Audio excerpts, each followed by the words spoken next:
everybody! Alors ça y est, gros changement. J'ai pris du temps parce que du coup je n'avais pas internet, mais c'est mon premier Psy the City à Marseille, voilà, City phocéenne du coup. Je suis très heureuse de revenir en fait, de transmettre et de nouveau faire mes vidéos.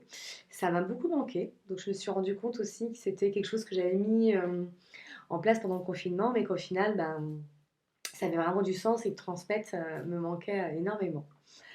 Alors, du coup, je vais faire un petit The City sur le thème du 1, puisque nous sommes au mois de juin et que le mois de juin en numérologie, dans l'inconscient collectif, dans cette année 4, nous sommes en mois 1. Et moi, je suis en année 1, donc je vois bien l'énergie que c'est et vraiment, je voulais vous en parler parce que ça correspond tout à fait, ou en tout cas, à ce que je vis en ce moment. Donc, le 1, c'est le premier chiffre, hein, le 1, de tout un cycle. Donc, on entend bien que ça veut dire que c'est un nouveau cycle.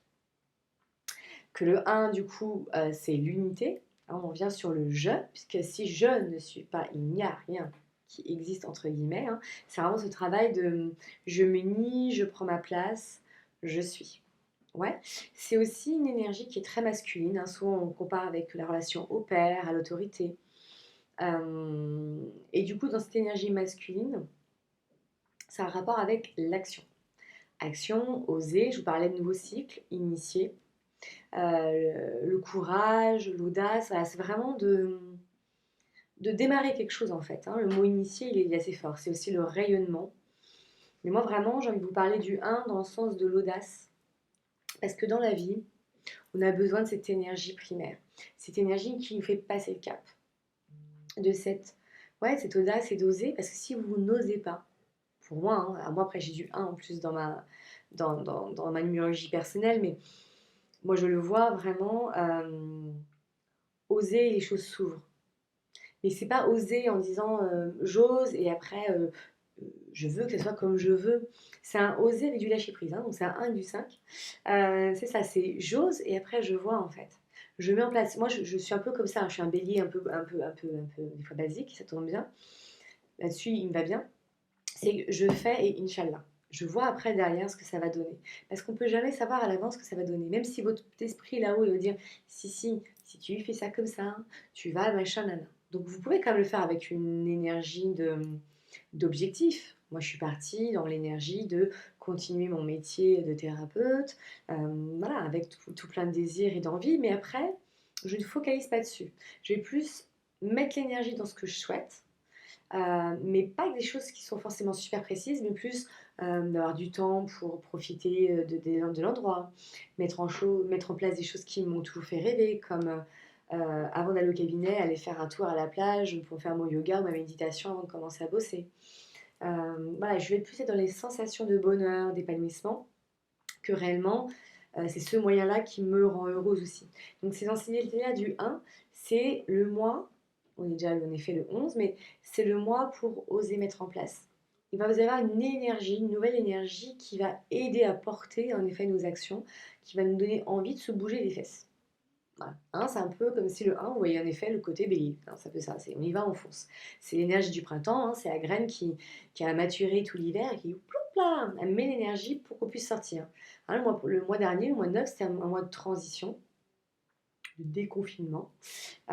Et là, on est vraiment dans une nouvelle mouvance parce qu'on a bien compris, on a bien travaillé avant, on a bien pris conscience et du coup, on peut relancer un nouveau cycle avec cette prise de conscience. On a vidé nos valises.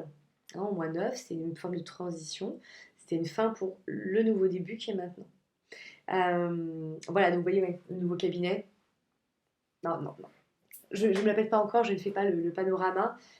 Bon, il y a un palmier qui est juste là à côté. Voilà. Et donc moi, en tout cas, voilà, pour vous partager un petit peu, j'étais très contente d'oser. Et en plus, j'ai osé, mais j'ai osé un max. Parce que je vous explique quand même. J'ai déménagé fin mai. J'ai décidé le 15 mai de déménager fin mai. Donc il me restait 15 jours pour faire les cartons professionnels, personnels, faire changement de vie, etc. Normalement, j'étais censée partir en juillet. Mais, toujours pareil, normalement, mais dans la normalité, tout change. Donc, ça, c'était avant qu'il se passe plein de choses, et notamment tout ce qui est confinement, etc. Donc, du coup, je me suis réadaptée à la situation. Ce que j'ai pu voir moi, pendant notamment le confinement, c'est que finalement, je pouvais recevoir très très bien tous mes patients. qu'il n'y avait pas de souci, notamment en visio. Donc je me suis dit, bah, quitte à faire la visio, autant être à Marseille pour faire la visio. Je veux dire, sur le principe, ça ne change pas grand-chose d'être à Paris ou d'être ici. À part que j'ai beaucoup plus de lumière et que je suis un peu plus bronzée. Et donc voilà, donc d'un seul coup, c'est devenu clair que c'était logique, légitime, et que c'était le moment pour moi de partir. Donc c'est parti mon kiki avec mon énergie, voilà, hein, je me suis activée avec cette fameuse énergie du 1 qui m'ont donné. Et surtout, j'ai fait un choix de cœur. J'ai dit non, je ne vais pas rester pour rester. Je me suis rendu compte que souvent, voilà, même par rapport à mes patients, par rapport à mes amis, j'ai dit, moi, qu'est-ce qui est important pour moi à un moment donné, mon épanouissement? Si moi, je ne suis pas bien de toute façon, je donne quoi à un moment donné aux autres? Si ma source à moi, mon cœur, il est tari, hein, comme une fontaine, ben, je donne plus rien de toutes les manières. Donc, je serais quand même mieux en partant. Et puis, de toutes les façons, vu comment le déconfinement se faisait, j'aurais déjà pas l'occasion de refaire des ateliers de danse ou de méditation. J'aurais pas l'occasion de faire des soirées au resto pour dire au revoir à mes potes. Enfin, donc, je me suis dit, je vais rester là, histoire d'eux, pour pas grand-chose. En plus, bah, en ce moment, les locations de camions bah, elles étaient moins chères, l'essence est moins chère. Donc je me suis dit, allez, go, go, go. Une fois que j'ai mis ça en place, d'un seul coup, un ami, ça l'arrange parce qu'il fallait chercher son champagne pour son mariage. Bim bam boum, il arrive à Paris, il m'aide. Des amis pareils, si t'as besoin d'aide, hop là, d'un seul coup, on était deux pour le déménagement, on se retrouve à cinq. Oui, donc il y a tout ça. Je n'avais pas encore de locataire derrière moi, que juste au moment où en effet le propriétaire me dit bon bah je leur loue mon meublé. Là je vois quoi? Une annonce Facebook, bah tiens, je cherche un endroit, machin, proche Paris, on s'appelle, elle est thérapeute comme moi, on s'adore, feeling, elle visite, elle prend. Et donc à un moment donné, quand on met en branle nos énergies, quand on visualise, enfin même pas visualiser, mais juste même quand on est dans l'intention de ce qu'on veut, les choses se concrétisent. Moi, ça faisait un petit moment que je voulais un cabinet, je savais quel quartier plus ou moins, en tout cas, je savais mes critères. J'ai visité qu'un cabinet, ici, là où je suis. J'ai pas visité 150, je suis arrivée, pouf, tout était là, tout vibrait, hop, on y va. Donc c'est ça. Après, j'aurais pu peut-être en visiter 4, 5, ça va être un souci. Mais je veux dire, les choses s'attirent à vous, plus vous y croyez, plus ça s'attire à vous. Hein, c'est vraiment ça. Le cerveau ne fait pas la distinction entre le rêve et la réalité. Après, attention, toujours pareil, c'est pas, voilà, c'est pas comme j'avais vu, mais c'est dans l'énergie, c'est dans la symbolique. Hein, c'est important parce que c'est pas, ben non, c'est pas comme je voulais. Ça tombe bien, c'est rarement comme tu veux. Mais dans la symbolique, voilà, je voulais pas être loin de la plage, je voulais pas être loin des transports en commun pour que mes patients puissent venir me voir, je voulais pas être en centre-centre-ville.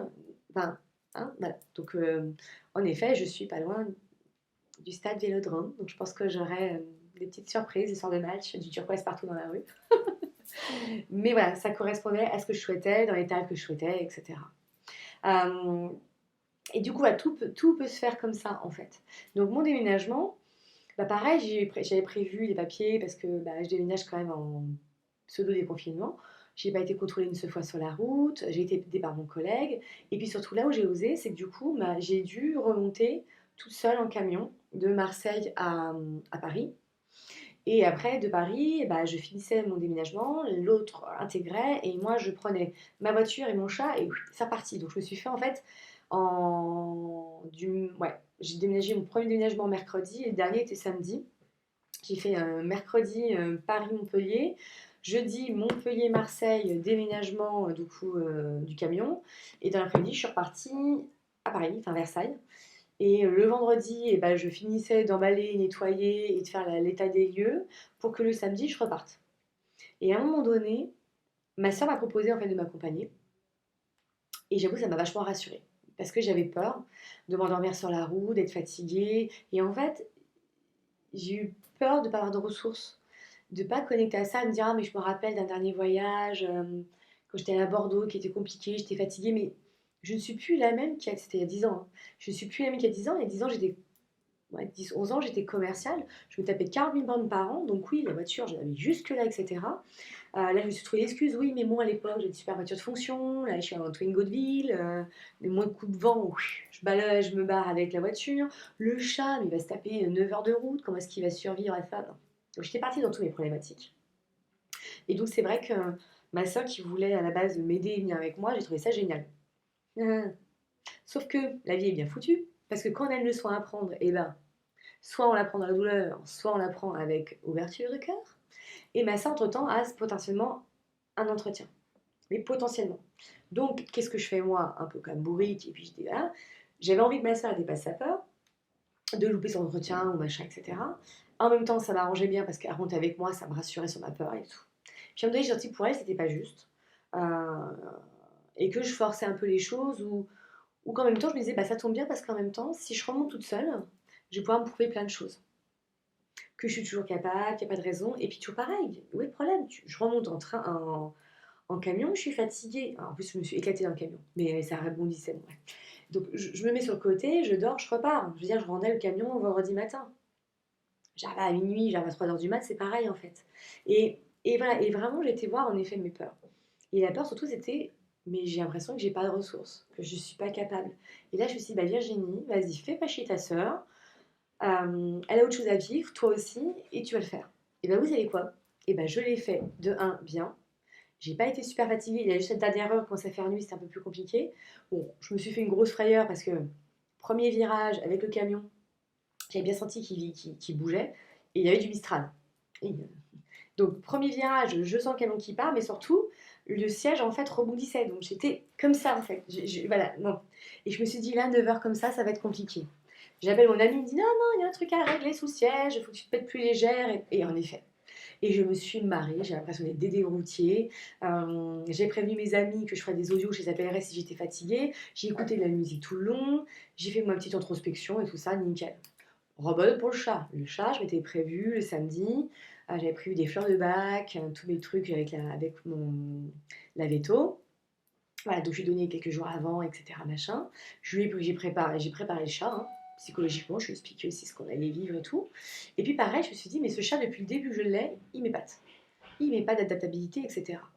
Et pourquoi je ne ferais pas aussi confiance que ça pourrait bien se passer? Pourquoi tout de suite Voilà. Donc c'est important de ne pas se dire toujours en mode cucu des bisounours, tout va être facile. Mais même si c'est pas facile, ça ne veut pas dire que ça va être difficile ou dur. Voilà. Ça peut être du challenge en fait.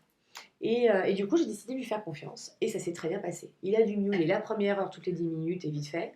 Je lui caressais en même temps que je conduisais. Je faisais des gratouilloux, puis voilà. Je suis une ancienne commerciale, donc en plus, voilà, la route, ça me connaît. Ma voiture, elle a très bien supporté le truc, elle n'a pas viré dans tous les sens. J'avais maman de poivrée derrière moi qui me donnait des bonnes petites qui me donnait des bonnes petites odeurs. Et ça l'a fait en fait, et ça l'a grave fait. Pareil en arrivant, je me suis dit, ah là là, le chat, comment il va vivre, le déménagement, la chaleur, il le vit très bien. On le fait au fur et à mesure avec son adaptabilité, avec voilà ce qu'il est capable de faire, et tout s'est très très bien passé. Donc, tout ça pour vous dire, oser, oser, oser. Et surtout, c'est en osant, parce que je dis souvent, hein, c'est pas la confiance, j'ai confiance et donc j'ose. Ça marche pas ça. Ouais, ça peut, mais ça marche pas. Non, c'est je fais et comme je vois que j'arrive à faire, et ben du coup je me fais confiance. Et au-delà de ça, c'est d'avoir aussi confiance en la vie, que tout est bien orchestré. Ça, c'est de la foi. Moi, je vous dis, tout est bien orchestré. Là, je rencontre des personnes, bam, je travaille en restauration, ça tombe bien, je cherche des extras pour commencer parce qu'au début, j'imagine bien que peut-être, potentiellement, je n'aurai pas 1 milliard de patients marseillais. Vous voyez, les choses viennent à vous, on attire. On est un peu comme des lampes, hein. Le 1 aussi, c'est le rayonnement. C'est le guide, hein. Il montre tous les chemins. Hein, le 1, c'est son pouvoir de guide, il va vous montrer plein de chemins. Après, il s'en fout quand vous prenez. Hein, c'est un phare. Un phare, ça montre dans la nuit tous les voies au bateau. Le bateau, après, il prend la voie qu'il veut. Donc, c'est un petit peu ça. Et donc, comme un phare, ça rayonne. Et après, c'est à vous de choisir votre rayonnement. Est-ce que je rayonne de peur? Et comme une lampe, j'attire les moustiques. Oui, je suis dans le sud, hein, donc voilà. Ou est-ce que je suis une lampe qui attire le positif, qui voit le positif, ou en tout cas le potentiel positif, ou en tout cas cette capacité à optimiser, à positiver ce qui peut se passer, comme moi, en me disant bah, c'est super, ça va me laisser du temps pour dire au revoir à des gens au téléphone, à faire mon introspection, à dire ah, voilà, c'est mon chemin, c'est mon parcours, je l'ai fait toute seule avec moi, comme dans ma vie, voilà, j'ai toujours fait les choses avec beaucoup de monde et en même temps toute seule. C'est mon chemin de un. Et du coup, voilà, j'ai perdu le sens du fil du truc, c'est pas grave. Du coup, c'est ça. Et du coup, voilà, vous êtes une lampe qui attire les papillons de nuit. Hein, j'attire les moustiques ou les papillons de nuit. C'est un choix. Mais c'est un choix de par rapport à votre vibration intérieure. Donc c'est facile à dire. Ça fait 20 ans que moi je change ma vibration et qu'il y a encore plein de croyances, j'ai encore plein de trucs qui bug. Là, très clairement, là, je fais ma fière, je vous me la raconte. Je sais plus quelle nuit. Alors, pas quand j'étais dans le déménagement, j'étais à fond. Mais à un moment donné, quand j'ai commencé à me poser, à me dire putain, voilà, maintenant j'ai pas de patience tout de suite, la Marseillais. comment je vais faire, j'ai la maison à payer, j'ai le bidule, j'ai le machin. Et je dis non, non, voilà, c'est ok, j'accueille. J'ai pensé plutôt abondance, j'ai plutôt pensé tout ce que je pourrais faire. Enfin, d'accord? Donc, c'est pas quelque chose de comme ça facile. Alors, peut-être que pour certains, si. Mais pour d'autres qui ont été comme moi des têtes dures avec des grosses croyances, qu'elles soient transgénérationnelles, personnelles, de situations, de vécu. Oh, il y a 10 ans, j'ai eu du mal à faire la route. Du coup, maintenant, oh, j'ai du mal à faire de la route. Non, mais c'est quoi cette espèce de croyance d'ego Marie-Chantal qui déconne? Donc, ce que je veux dire, c'est ça. C'est sortez de vos zones de confort. Toujours pareil, doucement, en mettant quand même peut-être la sécurité, comme moi, je m'arrête pour dormir si vraiment c'est difficile.